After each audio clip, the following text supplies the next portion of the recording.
So at the very beginning, I'll just kind of jump into like the options of midwives in Washington State, and then kind of give you some of my story, and then go through like the points that I have. So in Washington, there's two pathways kind of for midwives. So the first pathway is a licensed midwife, and that's someone who goes through like a state accredited program, it says there, and they go through like a 3-year educational program, and then they have to have 100 or more births that they participated in, and go through like all the clinical skills and the coursework and all of that, so they're able to be licensed that way. And the second way that I've seen more often, as far as like my personal life, people that I know, is to be a certified nurse midwife, and that's someone who starts out as a nurse, like working in a medical field, and then decides to go back to school and finish up and get their midwife like certification on top of being a nurse with that medical information. And then I kind of put this in here just to point out, I don't know, I really don't know why I put this in here. There's things called a freestanding birth center. So there's like three ways you can have a baby basically in Washington State. You can have home birth, you can go to a freestanding birth center, or you can go to the hospital.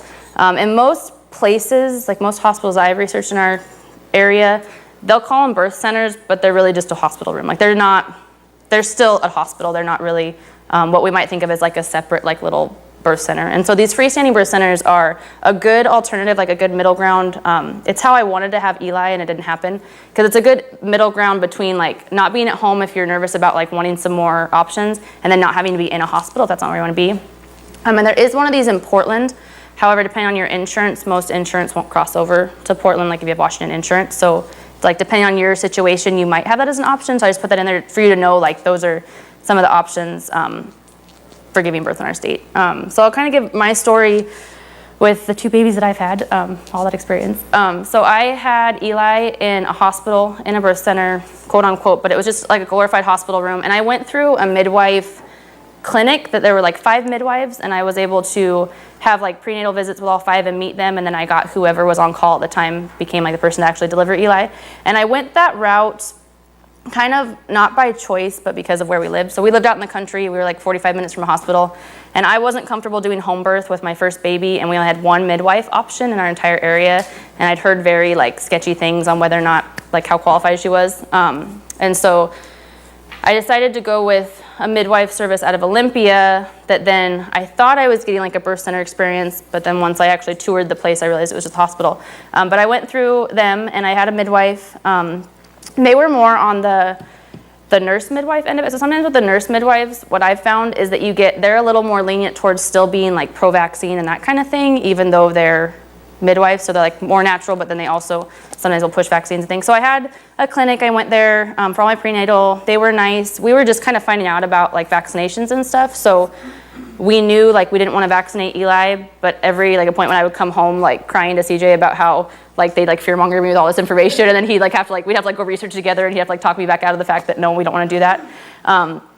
So my midwife, even with that experience, was a little more on the doctor side than I would have liked. And so had Eli there, like went into labor, went up there, checked into the hospital, was able to like labor in the tub and all of that. Had him. At the time, I kind of wanted like a water birth. Like I had looked into water births beforehand, and I knew I wanted a water birth. And so, but in most hospitals, you can't actually give birth in the tub. You can only labor in the tub. And so, like with Eli, I was like freezing cold because I'd been in the tub for like an hour and a half, and it was really cold, and I was like awkward and uncomfortable, and like I gave into an epidural because I was at the point where I didn't know what to do anymore. And so, had an epidural, had him. And what I found with a hospital birth was, they took good care of you and everybody's healthy, but they treat you more like a patient with an illness than they do like a natural, like that you're just doing something normal like everyday women do. And kind of to back up, I had talked to like a couple of my cousins who had had babies before I had Eli, just to find out like what their experiences were like. And my one cousin had gone through like a couple of home births with a water birth, and so like I kind of picked her brain a little bit. And then my other cousin had gone through a hospital birth, and she had said that like that same thing, like they treated you more like a patient, and she just didn't really have a great experience. They were more like to induce you and try to get you to like have your baby on a schedule and this type of thing, and she just had like a really, really bad things to say about it. So I started researching and like finding blogs and information on basically which way I wanted to go with midwife versus doctor. And so that's why I went with the midwife route, because I knew that I wanted to just like be as natural as possible and figure out, just do it like I was normally supposed to do. And so in the hospital, like I said, like delivery went fine. Like I ended up getting an epidural, which looking back now, I think that I was close to transition, and I may not have actually given in to an epidural if I had been home. So like at home, you don't have an option of epidurals. So I ended up having an epidural. I went through pushing for like 3.5 hours with him. Wasn't able to like feel actually like giving birth and that kind of thing, which had kind of been important to me. So just kind of a bummer. Like a lot of like the things that I had like in my mind as to what birth was going to be like ended up not happening with him.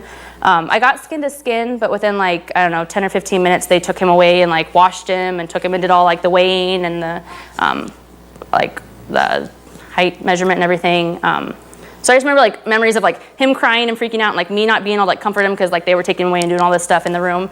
And then 100 different people came in and out, as far as like a doctor came in that I'd never met before, and then a nurse came in, and there was like a nurse during labor who came in. I kind of met her for a little bit and she was there. And then right before I pushed, like this birthing nurse came in that was like this lady that kind of came in and like took over the whole room, like just kind of like took over the situation. And like you could tell my midwife and her had like tension. And I just remember being like, this is really awkward. I'm like about to push a baby out. They're like arguing, and it's just really awkward because they have like their standards of what's supposed to go on in the hospital versus like what the midwife thinks of. And so there's kind of those memories in my mind are just kind of some of the reasons why I chose not to go hospital afterwards, because it was just kind of weird. And then like had him, and then like in the hospital room they made you stay for like 24 hours, and they would come in and monitor him so often. And then he slept like in a bassinet next to me before like we really knew much about co-sleeping. And I just remember the nurse kept coming in and like she would like re-swaddle him like over and over again. And so I just felt like over and over again they kept making me feel like I didn't know what I was doing. Like they kept like re-swaddling, they kept moving him, she kept like adjusting him and like his breathing, and like we're checking on him. And so I just went away from the hospital, but basically feeling like a totally inadequate mother, like I didn't know what I was doing with this brand new baby, and just it was an awkward experience. It wasn't something that I wanted to have again. So looked into home birth and all of those options when it came to Eiley. And so then when we lived in Vancouver, we were here in this area and it was an option because we live closer to a hospital. So I'll go over a little bit of just like the options here for home birth that I researched when it came time for Eiley, and then kind of the cost, and then breakdown of some different things that you can expect out of home birth in our area, based on my experiences. So in Clark County, we have Kathleen Wirtz. So she is who I used for all my prenatal and postpartum. And she is out, so she lives in Longview, but she does births down in Vancouver as well. So she serves both areas. And she kind of has the three options kind of. So she has the ability, like the rights to go into a hospital if you have to be transferred to a hospital if there's a problem. She can do home birth anywhere in the Vancouver, like Longview, Kelso areas. And then she also has, like the upstairs of her home is where she does like all her prenatal visits if you go to her home for the visits. And she has like a bed and like a bathroom and like basically like a fancy hotel room set up to where you can go have your baby at her house also. So kind of like that freestanding birth center option, like you could do it that way if you wanted at her house, and it's like 45 minutes from here. So she kind of has the whole three options and that kind of thing. And then Birth Babies and Beyond is the other one that I know that like Crystal's used, and then Stephanie's using, right? And then I know Greta has gone through them also for her son. And so they have three. It's kind of like a clinic situation, like with when I had Eli. So they have three people that work for them. So there's Dr. Adeline Kell is a naturopath physician and a midwife, and she's licensed in Oregon and Washington. So lots of them down here, you'll find her licensed in both Washington and Oregon because we're right on the border. And then Alexandra Dimitro, she's also a naturopath doctor and a midwife. And then Angela Beach Hart is a certified professional midwife and licensed direct entry midwife in Oregon, and then licensed midwife in Washington. So those are the three that work for that group. And so so I went through Kathleen as far as all my prenatal. She actually, during labor with Eiley, she had to leave to like go try to get to another birth at the time. So she left, and Angela Beachhart from the Birth Babies and Beyond is actually who came in like as her backup and was the one to actually deliver Eiley and be there like for the first couple hours after Eiley was born. So I, like as far as my experience, I loved Kathleen, but I also really liked Angela. Like she was really great for being there for the delivery and that. And so those are like the two main that I know the most about and that I recommend. But there's also Mary Barnaby and her daughter Peta are also midwives here in our area. And the number's on there, the phone number. Just have that for reference. And then also in Portland, there's some different area options.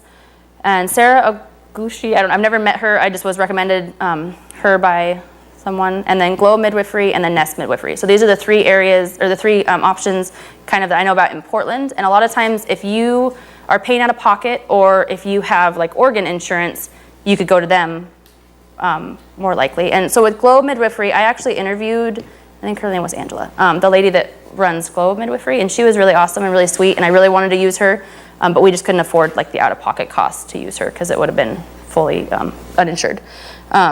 So usually midwives, I just put here in a note that midwives usually offer a free consultation to meet and discuss their services. So I highly recommend that if you are wanting to go home birth route or you don't even know yet, like it doesn't hurt to at least go interview them, like, you know, when you get pregnant or even before you get pregnant, and just find out kind of what they believe and their practices and different things so that you can decide if it's a good fit for your family and for your spouse.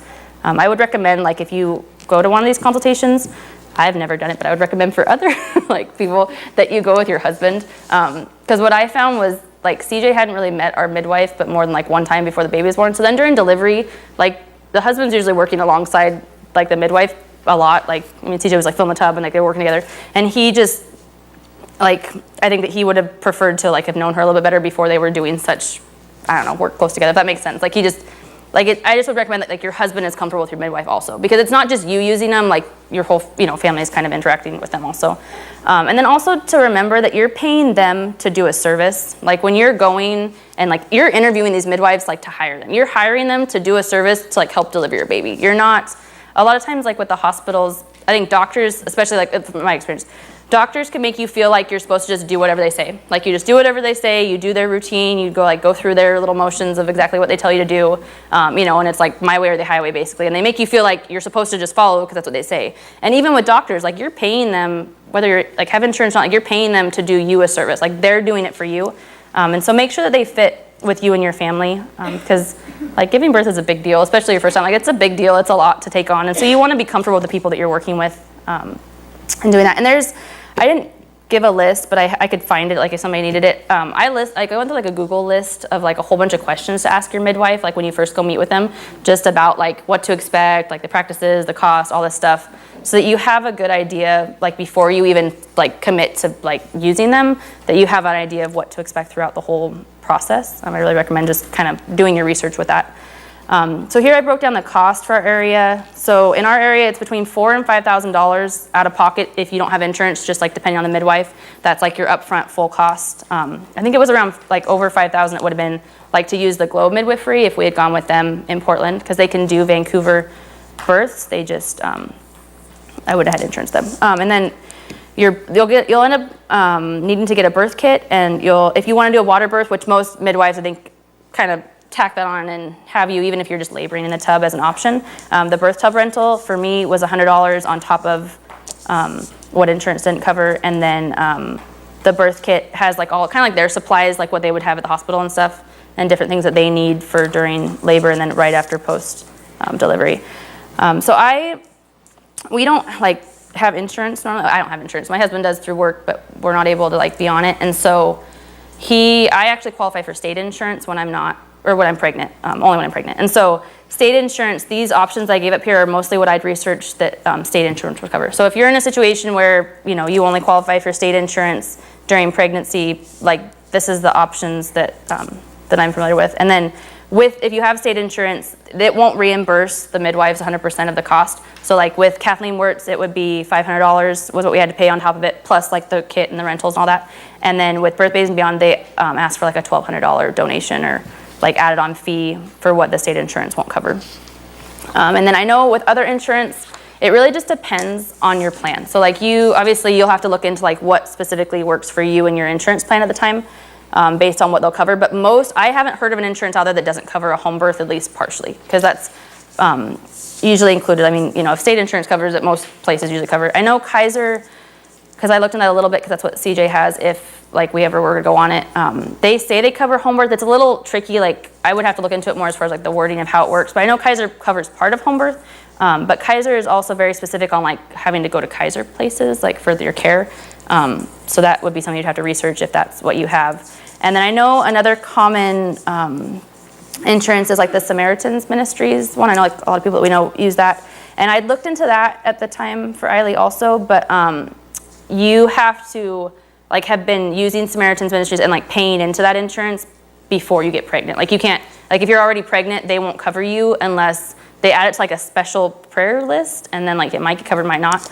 And with that, and there's also some wording that's changed. I know there's like been a recent change with if you only have like just yourself on it, it doesn't cover it like after, like you have to like reach a certain deductible before you can actually have it covered. Like you'd almost have to have like 2 people on Samaritans if that was like your insurance, and then get pregnant and then have them cover. If that kind of makes sense.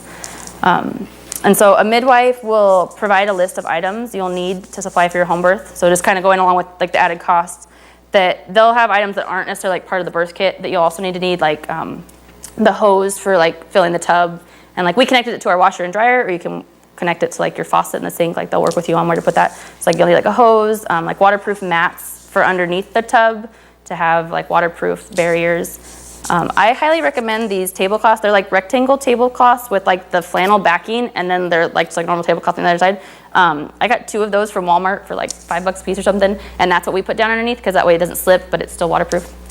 So things like that you'll need, and then extra towels and sheets and a waterproof liner like for your mattress. So one of the things that's really awesome about home birth is you can give birth anywhere. You can give birth in your kitchen, you can give birth in your bedroom, you can give birth in the tub if you want. I mean, your options are completely open when you're at your house, and just, I mean, because like I have a cousin who's had 3 home births, and like, I think out of all 3, she tried water birth, and only like her second or third it actually ended up being born in the water, because each time she ended up being like in a different room when it actually came time to push. And so, that can happen. So like you might have like your water birth planned and like think, oh, I'm only gonna give birth here, but you wanna make sure that like your whole house is kind of like ready for birth, basically, because all the stuff that goes with that. So I had like a shower curtain and like double mattress line just in case I gave birth in bed, or like in case, you're on the couch or something. You just want to have definitely extra towels and precautions and things to throw down, because in the mid, I mean, like it happens fast. If all of a sudden it's ready to push and you're somewhere else, like you want to have things set up so that you're not ruining your furniture and your like everything, because you in a sense, like you do have to be a little bit more prepared than in a hospital where they already have all that stuff ready to go. So things like that you'll need to have provided. So there's a cost obviously involved in home birth, but just based on my experience, it's way worth it compared to the hospital, because just how much more comfortable you are. And like one of my favorite things is that I ended up having Eiley in the water, like had like my picture perfect like birth, like the way that I imagined it and dreamed it, and like I feel like it couldn't have gone better than, like I had like visions of it, like it went perfect. And so I am a really big advocate for home birth because it went so well and I had a good experience. And like I was able to have Eiley in the water, and then like she was covered in like all like the white verdicts, and I got to like let that just soak into her skin for like 2 weeks. Like I didn't give her a bath for 2 weeks because they don't make you give her a bath when you're at home. You can do whatever you want. And like the nurse, like the midwives aren't going to force you to give them a bath, and they're not going to do it for you. Like, so those are some of the different things too. Like the hospital is going to automatically do stuff that you may or may not want to do, whereas the midwife is going to be like, you're the mom, like you decide, or like you're the parents, you decide. So things like that, like so I didn't have a bath. I got to like go straight into my own bed and like lay down and be comfortable with like me and my family. She got to nurse and be skin to skin. They didn't touch Eiley for like over an hour, I think. So she basically like, they just they kind of backed off. They were like, okay, you're good to go. You're nursing her. Like they walked out, left the room, and they just left me like with privacy. Like I got to have like just me and my husband and my baby and like just chill for like an hour or more until they even came in. And then they weighed her, but they weighed her like in the little like blanket, like little scale thing. And it was just like so much more peaceful than the hospital had been, with like my screaming child like in this plastic thing, like, 10 feet away from me where I couldn't help him, and, versus like being like right there on the bed, like where I got to like help hold her like as they're doing it. And so the experience overall was a lot better in my opinion with that. And, and then the midwives are still there. Like they come in and check like one day after, and then like a week after, and I think even like 3 weeks and 6 weeks, like it depends on their practice, but like they'll come in and check on you. So they're still coming back and making sure that like all the medical side of stuff is taken care of, but you get to be in your own home when they do that. So it's kind of nice. So that's like just my experience and my like really big push for home birth. Like I really advocate home birth. So prenatal care, I'm just gonna kind of go through the notes some more. What you can expect from prenatal care with a midwife, from my experience, is that they'll do things like they'll draw your blood at the beginning. So like you'll get like a blood draw, usually like your first appointment, where they'll check and make sure that you have like all your levels are all good and everything. Some of the options are things like a glucose screening. So that's to check for gestational diabetes, and that usually happens between 24 and 28 weeks of pregnancy. And that again with a midwife, with my midwife experience through the hospital and through like the clinic, my only option was like this really nasty like sweet drink that they make you take, and then they check at like 1 or 3 hours after like your levels to make sure how you react to it, and then from there they decide if you have gestational diabetes. Whereas like the Glow midwifery that I recommend, she talked about how you can like eat like a really sweet breakfast and then get checked a couple hours later. I mean, so like midwives are a little less concerned about stuff like that, and they treat it more like give options, whereas like sometimes a hospital, they don't give you the options of that. So that is something to be aware of, that'll come up at 24 to 28 weeks, be a conversation to have with your midwife. Some midwives, depending on your midwife, now I don't think, like Birth Babies Beyond, I don't think they push like vaccines, right? Like they haven't pushed much with that. My midwife, so Kathleen, she gave me like her, like, I don't know, 5-minute spiel about, like, obviously she was pretty pro-vaccine. But then once I made it known like that, we weren't interested, she backed off and never really brought it up again. So most midwives will kind of give you room to like be like, okay, like, they like to give you options. So they believe in like the parent being responsible for researching it themselves and trusting your decision. My experience in the hospital is that they tried to push vaccines like over and over and over again, as far as like the doctor came in and talked about it, and then like the nurse came in and talked about it, and then like the next day they kept giving me all this like information on why if I didn't give vitamin K to my son, he was gonna die, and like his brain was gonna bleed out and all this stuff, and like they do a lot more fear mongering with that.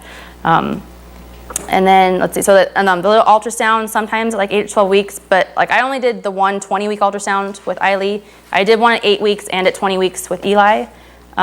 But I also know of midwives that like if you just say I don't want any ultrasounds, they'll respect that and say, okay, that's fine. So they're way more open to those options. But usually the 20-week obviously is like where you find out the gender and stuff if that's what you want to do. And then they will do a strep B swab. So I had this with both mine. I don't know, I haven't researched too much on whether like why I wouldn't have done it, but I did it just to find out, just make sure safer, because during delivery things can happen from that when the fluids mix and everything. So strep B is another one that's a pretty routine thing that they'll do, and I think that's around like 36 weeks.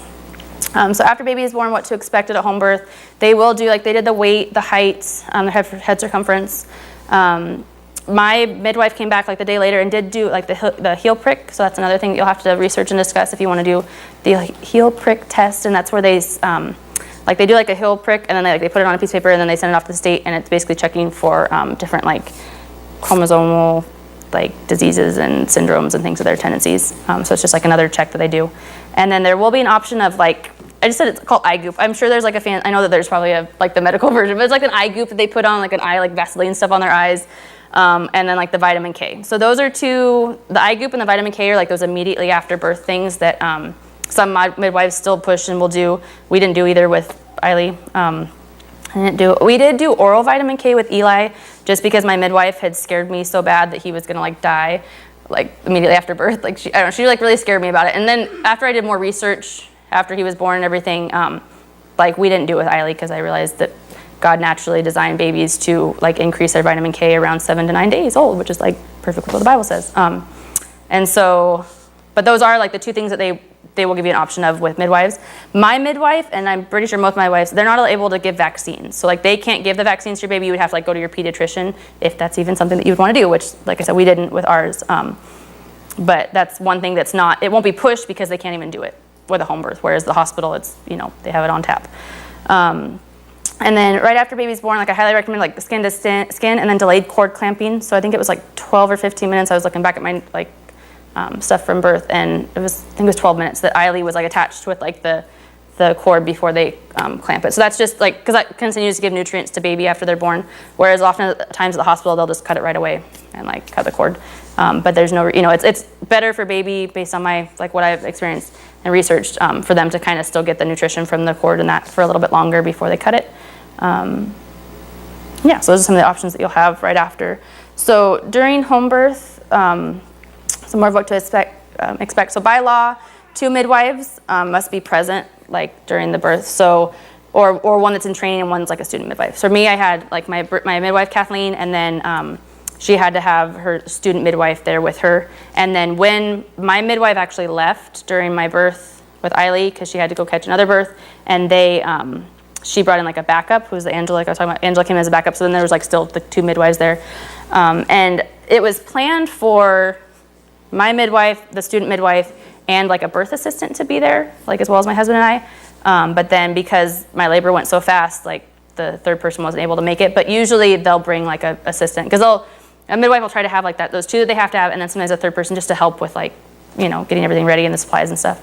So that's kind of who you expect to have at your birth. Some women choose to hire a doula. I looked into it with both and just decided that that wasn't something that we wanted to do as a family, but I know some women prefer that because I think with the doula, my opinion on it is just it depends on how you and your husband are. Because if you feel like your husband is going to be a support enough to like, you know, rub your back, help calm you, you know, hold a wet like towel to your forehead to like keep you cooled out. Like if you feel like your husband and you have a good enough communication on like helping kind of the nurturing part of it, I think that there's no real need for a doula, just like in my opinion. But some women really like them because the doula is kind of like half medical side, half just like supporting you during labor side. And so some people like to have them if their husband is maybe like more nervous or not really sure about like all that's to be expected. Just because, you know, they've experienced births, like they've gone through it and they can help. But they're also more money, and so I haven't found that there was a need for one. But that is another option and sometimes like your midwife will have people that they recommend and stuff like that if that was at all interesting for you. My main tip is to make sure you have your birth kit and your supplies organized and ready, preferably. Like my midwife like wanted a table set out, so like a couple days before my due date, I made sure like my table was all ready and everything was all cleared off and set to go. Because when they come in, they're gonna like come in their bags, and depending on how fast labor is going, like they're gonna set all their stuff up and get everything going. So you want to have that organized and ready and easily accessible. And then you want to like have the hose. You'll want to know where your hose is gonna be hooked up for your birth tub, and like be ready to fill it when your midwife tells you to. And then one thing that was recommended that I kind of wish that we had the space, if you have like an extra room in your house, I would recommend blowing your tub up like a couple days before your due date and just having it like already blown up like in a set aside room. Most of us I know probably don't have just like a random extra bedroom laying around. So it like, I blew mine up like in the middle of labor, like it just happened. It comes like a pump and stuff and they blow it up. It only takes about like 12, 15 minutes to blow it up, so it's pretty quick. But if you have an extra room, you can set it aside, or you can just have it ready. So you want to like obviously have mapped out like where you plan to put it in your house and all of that.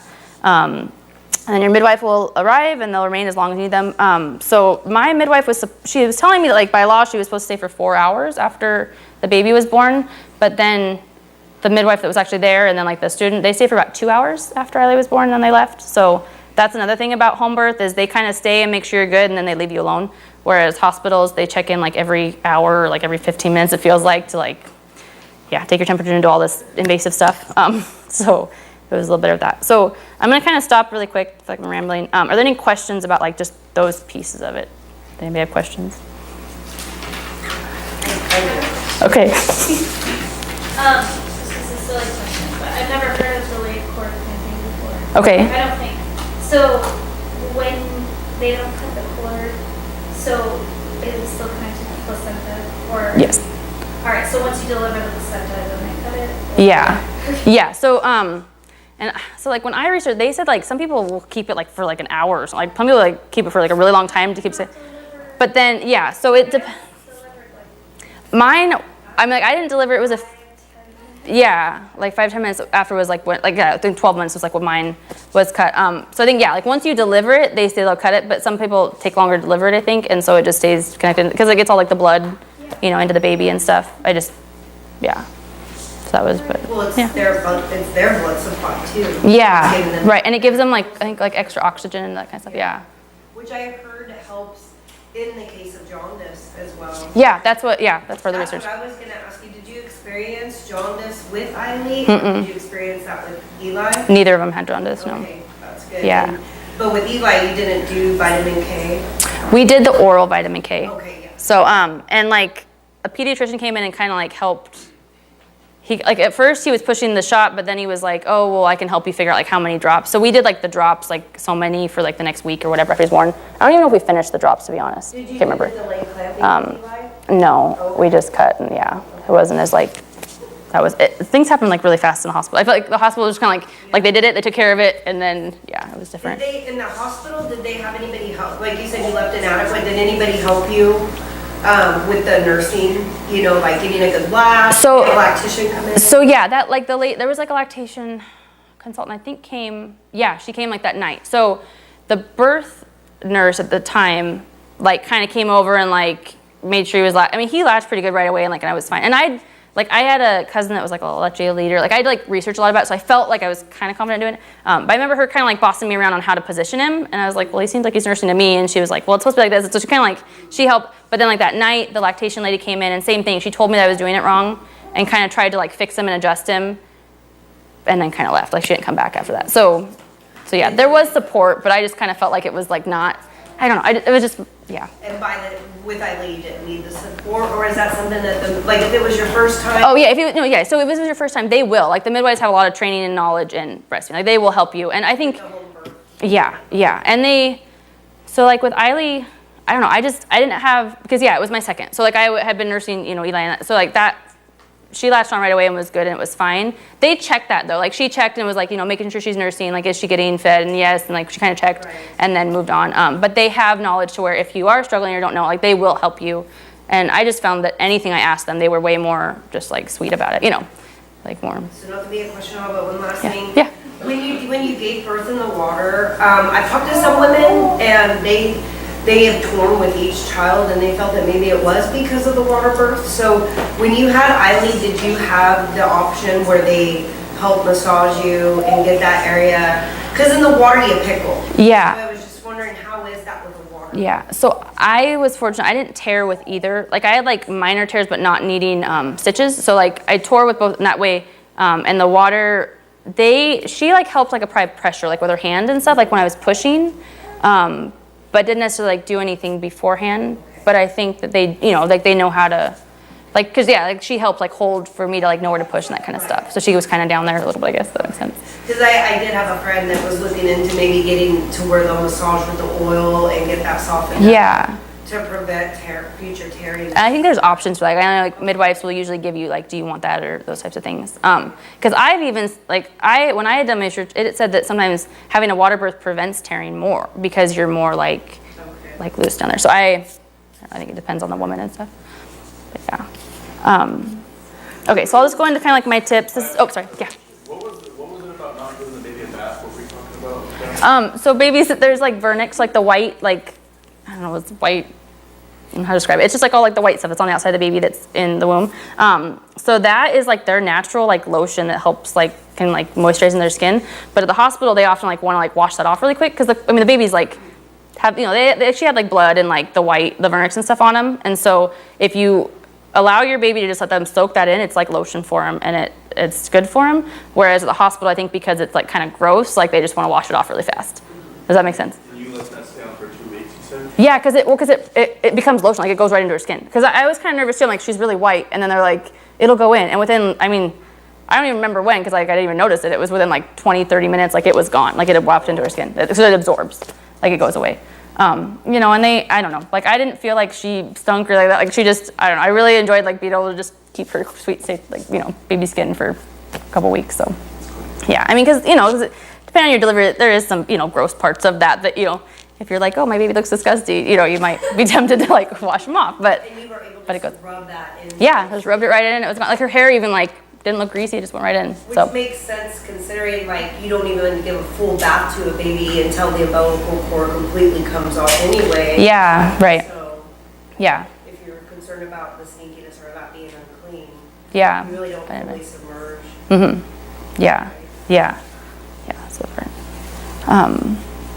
Okay, so the tips this is kind of like just my random, like, because I feel like I focused a lot on like the midwife aspects and things, but I did want to just focus on like what I found that worked for me, and you can take it or leave it as far as different ideas. So the first thing is the Bradley method is a recommended method for labor to help with pain and that kind of stuff.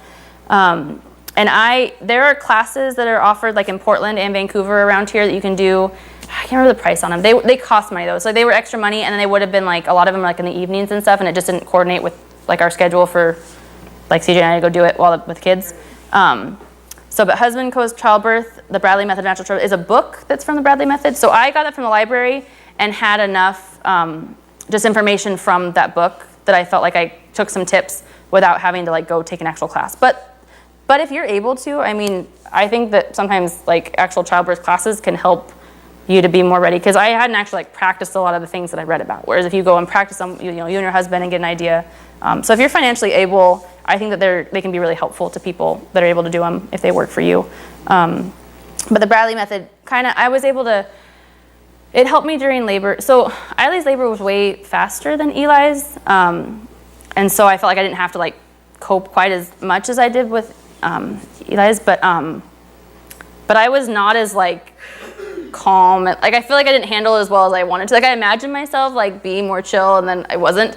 But what I found, because the one thing they stress in that book is that like if you're loud or like you're supposed to like, what do they say? You're supposed to like grunt or groan and not like scream, like kind of is like the way they put it.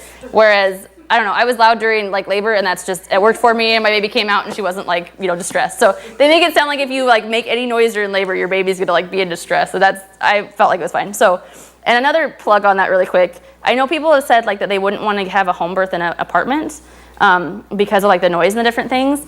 So we live in a tiny little, I mean, you guys have been, like, we live like in a tiny little house that's like, you know, a few feet away from our neighbors in a small neighborhood. I gave birth in the middle of the afternoon on a Monday. So like, there were people like out, you know, it was the middle of the summer, like there were people around. So I'm sure people heard me and I just don't care. Like it hasn't been like awkward, like, you know, that is it. So I think, yes, an apartment's like a little bit closer spaces, but you're still about as close to people in an apartment as you could have been like where I lived, and it's, you know, it's doable.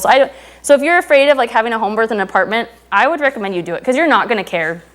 Like you're not going to be worried about like what people are thinking when you're in the middle of labor, you know, if they're a wall away. And just for like the comfort, it's, I don't know, I think it's so worth it. Whether people hear you outside the walls or not, that's their problem. Like, I don't know, they're not going to like kick you out of the apartment for not, you know, for being too loud because you're giving birth. So, and I haven't researched, I don't think that like apartments can tell you can't have a home birth. I don't even know if that's like a thing. You might want to look into your lease there. I don't know. I've never heard of that. Like I think I've known people that gave birth in apartments. So I know that so it's sometimes that they, like if you move into an apartment, they'll let you know that you need to let them know if you have a water bed and stuff like that. Oh, that makes sense. I wouldn't imagine that the tub, you know. Yeah. And maybe, and definitely like I would talk to your midwife because I know like my midwife had delivered a bunch of babies in apartments. So I think, I'm sure that they would have knowledge of like, you know, how to address that with your people. So, so I would also recommend, I watched a lot of like home birth and water birth videos on YouTube and read a lot of articles about it, like leading up to the birth. And I would recommend those. Some people say like that'll scare you. I think it's the opposite. It makes you like ready for the reality of it. Cause, I mean, it's a big deal. It's a big deal. It hurts. It's not like all like roses and sunshine. Like it's, you know, having labor, and especially like your first is usually longer. Like my second was way faster. You know, but if you want to go all natural and you don't want an option epidural and you like, you know, your body is capable of giving all natural birth. And so but sometimes it can go on for hours and you can feel like, especially with E, like I felt like I was just like at my breaking point. Whereas if you're able to like have, like it is a mindset, like you have to get your mind ready to like take on like this huge thing. So you have to like, so I thought it was really important to watch YouTube videos, to see what it looks like, to like, you know, kind of get an idea of what it's actually going to be like, just to help you wrap your mind around it. You know, and there's some that are better than others. Like I tried to go find some to give links to, but some of the ones that I watched, like they were gone. And so I'd have to research a little bit more. But if you wanted like YouTube videos that I watched, I could send you some clips that help you, because there were some that were better than others as far as showing what I felt like it actually was like. So, and then you'll want things like electrolyte water. So the other thing, in the hospital, they totally like don't like you to eat and drink a lot, whereas at home, like they recommend that you eat and like keep your strength up and stuff. So like you know, you want snacks, you want to have like electrolyte water and stuff to sip on. You know, in my case, I threw it right back up, but at least like it was like not the whole time, but like I mean, like you know, you're likely to throw it back up, but at least you have it to help keep you hydrated, because that's a long, strenuous thing that you're doing. I recommend a cold washcloth for like dabbing your forehead if you're doing a water birth, because it's very comfortable, but and if you're in there for like a long time, you get kind of hot. A birthing ball, which is basically like a yoga ball, I found was really helpful in those last few weeks of pregnancy, or like when you're starting to get uncomfortable in pregnancy. And then they also help with like early labor, just to keep yourself comfortable while you're in those first couple hours of labor. You want lots of like comfortable pillows and things to be able to support. So pillows are really helpful in like supporting different positions. And these are things too that you can look up online.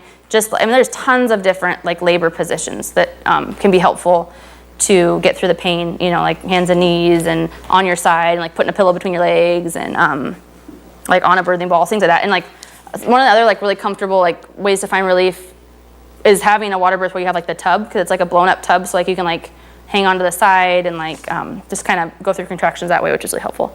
Another recommendation, maybe like soft music. I like soft like instrumental hymns in the background, just kind of help you calm. Keep moving. Like sometimes like I would like freeze up, and like my husband had to remind me like just keep moving and like get through the pain, because when you move, obviously it goes quicker than if you're just sitting there like in agony with your contractions. You'll have snacks for the midwives and for yourself during labor if it lasts a long time. Definitely have your hospital bag packed. So I know like Greta didn't have her hospital bag packed, and then she ended up being transferred to the hospital. So I remember her saying like she wished she had had that. So you want to make sure you have a hospital bag packed with like, you know, your extra clothes and like all your things that you'll need for after the baby comes, just in case you are transferred during labor. Have a trash can handy. Like I said, I ended up throwing up. And then, yeah, I think I said I put hospital bag twice, nice. Postpartum tips. So this one right here is like my #1 recommendation to every pregnant woman in the entire universe, like forever again. So in the hospital, they will give you what's called, well, at least mine did, Dermaplast, and it's like a spray that helps. So when you give birth, you have a lot of changes that happen down there, and there'll be a lot of pain and a lot of recovery, and stuff will just change a lot. And so one of the things they recommend is like this spray that like helps to numb, like when you go to the bathroom and stuff like that. But this stuff, this Earth Mama Organic Perineal Balm, it used to be called Mama Bottom Balm, but now it's changed the name recently.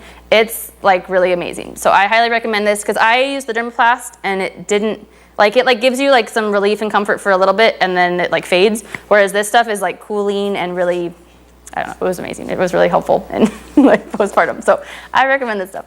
And then you want to have like lots of pads of various sizes and things like that for the bleeding afterwards.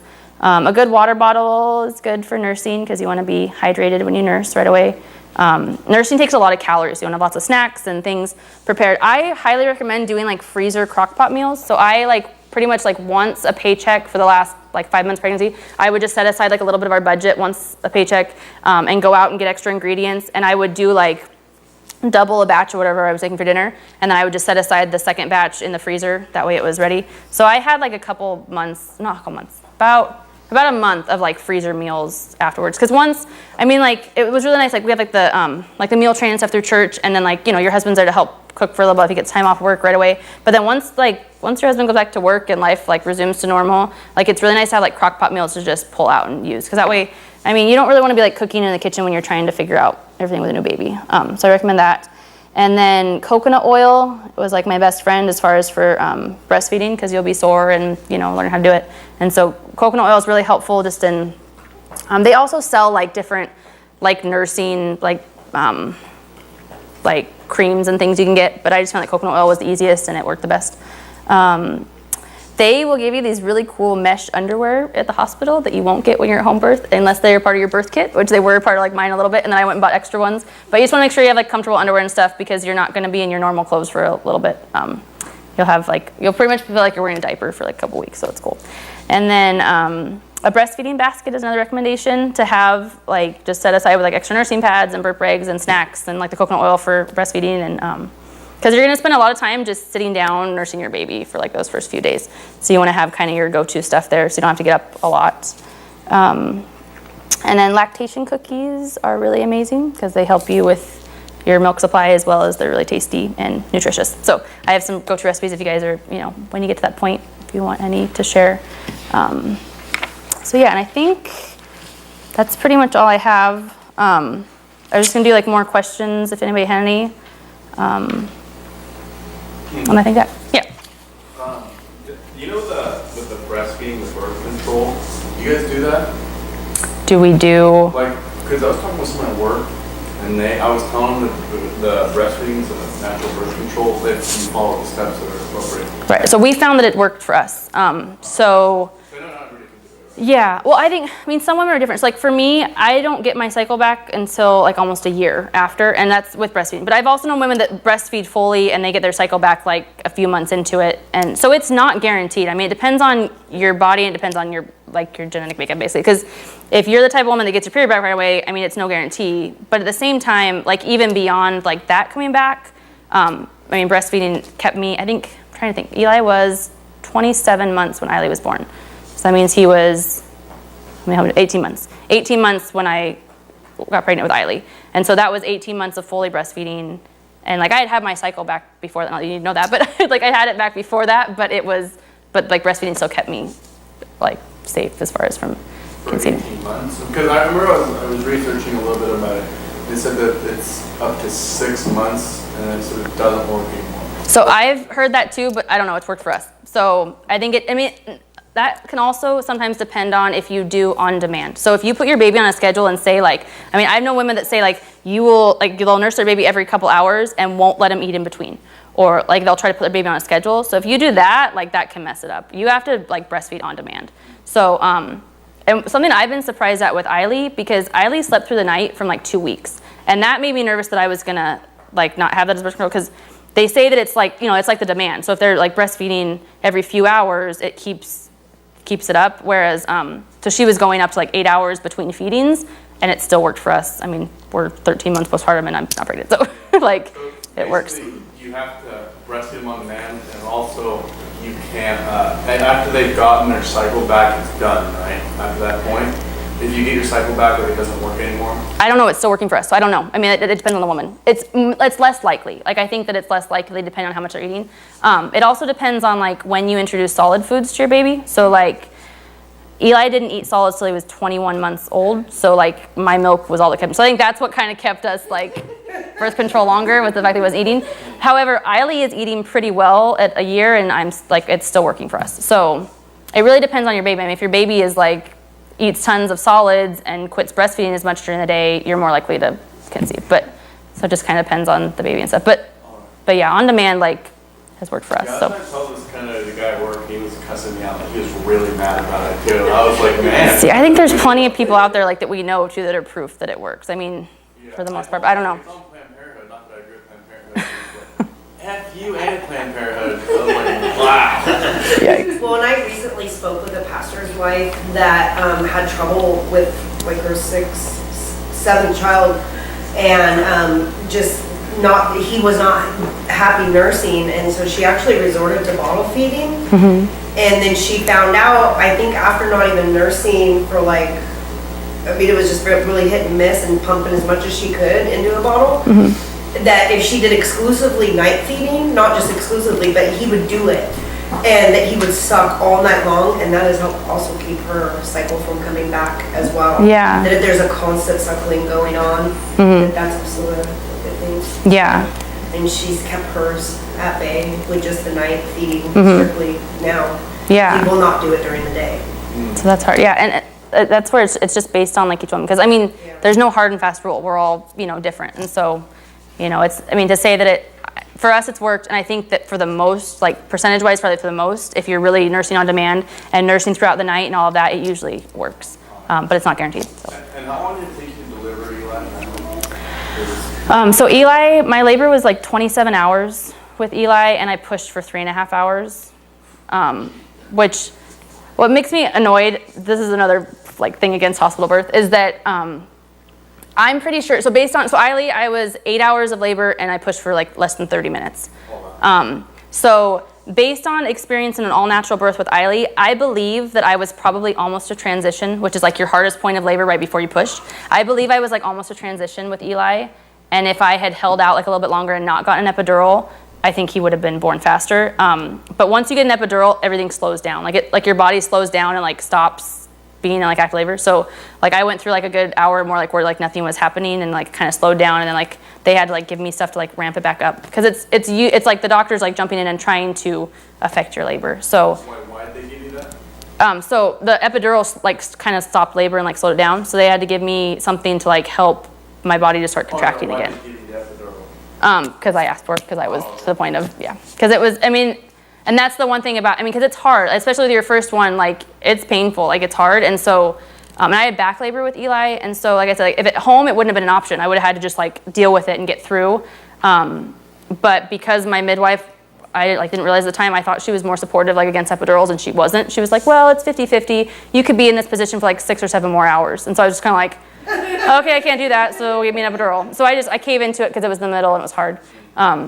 So that's where it goes back, like you really have to like be in the mindset, because labor is hard, so you have to like be ready to like do it no matter what, even like, and that's the thing, like as a husband, like you want your husband to be on board, because CJ like was on board with no epidural, but then he was kind of like, he saw how much pain I was in, so he was like, no, it's fine, just do it. And I was like, I feel like I'm failing. He's like, no, you're fine. Whereas if you like really are like, okay, like, you know, like you tell your husband like, do not let me get one, or, you know, like don't let them be an option, I think it changes. But then also like, you're not a failure because you do get one either. Like I think that, your baby's still delivering, it's fine. With my experience, like everybody's different. So everybody, you know, will choose like what's best for them. With Eli, he was kind of like sleepy and didn't nurse super well for the few days following. And I got kind of nervous, and like I called my friend or my cousin who's a nurse, and I was like, what's going on? Like, he's not nursing. She's like, it's probably a lot of like just like the drugs leaving his body, because like they leave through me to him, and from the epidural. So I think that there were a little bit of like ramifications from that. But some people are fine and their baby's fine. So it just, I wouldn't feel like you're a failure, because I mean, hundreds of thousands of millions of women have babies with epidurals and are fine every day. It just, But with the home birth, you cannot have it. no, you don't have an option unless they transfer you to a hospital. Okay. So But that's good. Yeah. But, and I think going back to what you said, when you reach that point of pain and you're like, I want an epidural, you usually are at a point where you're about to transition right into Yeah. it. And I Yeah. think that, like Yeah. you said. yeah, that's why I hate looking back, because I'm like, oh, I probably could have made it if Yeah. I wasn't sitting in the It's freezing right cold. there. And that Yeah. numbs you, right? Yeah, so the epidural numbs you to where you can't feel any from like your waist down. Does everything go back to normal like as soon as like it's done though? Like is there any like feeling that you lose like afterwards? You know how sometimes. I like everything went back to normal for me. Like it took a while. I'm like I was pretty numb for like a couple hours or an hour or so after. But then I've heard of people that like it can have. Like it's very low percentage, but it can like paralyze some people. So I'm like just like with any medical thing, there's risks and there's benefits. So I've heard of people that have had issues from them like for the rest of their lives. So it's not guaranteed. But then the one thing about like me, most people when you get an epidural, like then they make you sit and you're in that position until you give labor or or deliver. But I was able to like still like get up on hands and knees. Like I was able to still move around a little bit, even though like I couldn't feel the contractions as much. So I don't know if they gave me a lower dose, but so some people are different too, like on that. And then yeah. How many hours were you at when you had the epidural? So I pushed for 3.5 hours, and I think it was like an hour or two before that. So I was probably like at 22 hours. And that was, I wasn't like in full out like active labor that whole time. It was like early labor and then slowly transitioning. Because then we had like drive-in hours, like the hour drive in the car. That's the other thing about home birth. You don't have to get into a stinking car and like drive it. Like that was the worst, because we had like the car seat all like ready. Like we ripped it out. Like I had pillows in the back seat. It was like, so that's the other thing about, like I had to go through labor in the car, which is kind of hard. But it depends on the woman too. Did you get any sleep during that at all? I did for like a little tiny bit when I got the epidural, but aside from that, no. And like CJ was up for like almost 3 days straight between that, because he like went to work all day, and then I went into labor like that night, and then he stayed up through the night, and then the baby was born like at 3 the next day. So that was really long. He was What tired. I know, like with my home births, or not my home births, with my child births, that by the time I wanted an epidural, it was already time. Like it's too late. It's like right there, time to push. Yeah, So, and I know that there's a certain number. I think it's 6. You can't be past the 6. something like that. Yeah, I'm not sure. But, and then they will even give you an epidural at that point. Yeah. So that's really probably like a pain wall for some. Yeah, Is that once you hit that? right. And I think, and some women like dilate it different. So, because like I dilated from like to a 6 to a 9 really fast, like with Eiley, whereas before I don't know how like the rate of dilation and Yeah. stuff. So it's hard to know, and that's why they, she told me it could be 6 hours, and she was probably right. It could have been 6 more hours, but like the not knowing is hard. On the vitamin K, I know that you said you waited for the natural process, but did you do anything before that? Like, did you eat vitamin-rich, K foods to help with that, or did you not find that? I read a lot of articles about it and kept telling myself I needed to, but I probably didn't eat as much as I was supposed to. So like I knew I was supposed to be, but I didn't really do too much like intensely with that. And then also with the ultrasounds, is there a risk to that you feel like that maybe women should caution? Or, set a caution with that? Or? I think that there's, like I know like on Facebook recently there's a lady that like had a miscarriage because of it. So I know that there are like, she believes that's exactly what happened. And so, it is like, it's a lot of like, it's x-rays, it's all the stuff going in to your baby. And so I think there's definitely a risk involved with it. And it just depends, like I said, it depends on the person, it depends on the situation. Because I think there's definitely risk involved with just exposing your baby to all that maybe doesn't need to be exposed. So we try to limit them as much as possible. Like we only do the one, and I don't know if I'm ever going to have one again in my life because my husband's. I know I recently read where a lady had one done and she was suffering from a lot of pain, like felt like maybe they'd even hurt her spine. Oh yeah, like pushing on. Yeah, right. Oh yeah, because they can push a lot on the baby to try and get their pictures and stuff. So yeah, there is that risk involved too.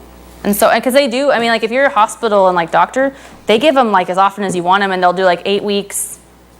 I want to say 8 or 12, and then they'll do like the 20, and then they'll even do like a 32 or whatever. Like that's just like standard protocol. And so, yeah, with a midwife, you have more options to just do like the one or none. And yeah, because I think, yeah.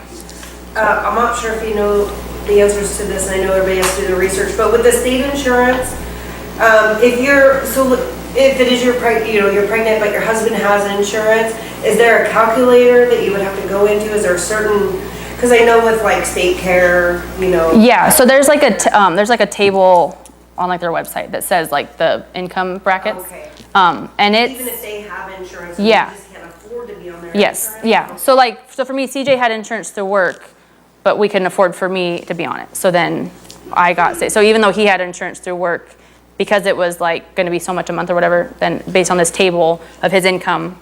And so like I don't qualify right now because he makes too much above the bracket for not being pregnant, but then once I'm pregnant, the bracket moves up. So yeah, and the more people in your household. So like the more babies we have, like the bracket, adjusts, because the more kids you have, then you get to go up higher on the bracket and stuff. So yeah, so that worked. That's what we'll probably have to do. With the Good Samaritan insurance, if you're pregnant first, do they consider that a pre-existing condition? Is that why? Yeah, so there's like a whole like part on their website about how if you're already pregnant, it'll go to like a special, because yeah, it's a pre-existing, because they know you're just getting it like to cover the pregnancy. So they'll add you to a special prayer list, because everything with that insurance is like, it's like you reimburse, like it's like a sharing of the insurance. And I think you even have to like pay and get reimbursement in some things too. And they won't cover like some of like the standard like preventative things. Like they'll only cover like really big things in life. They're not, they won't cover just like a basic like well check or something. They won't cover those. And so, yeah, so it's like a pre-existing, and then you can't, like the special prayer list, for the way I read it, it sounds like it's not super likely that it'll get covered. Like you would have to like really hope that like it got picked up basically. So, any other questions or, yeah. I know like when you hire a midwife, you have a cleaner and like basic checkups and stuff like that.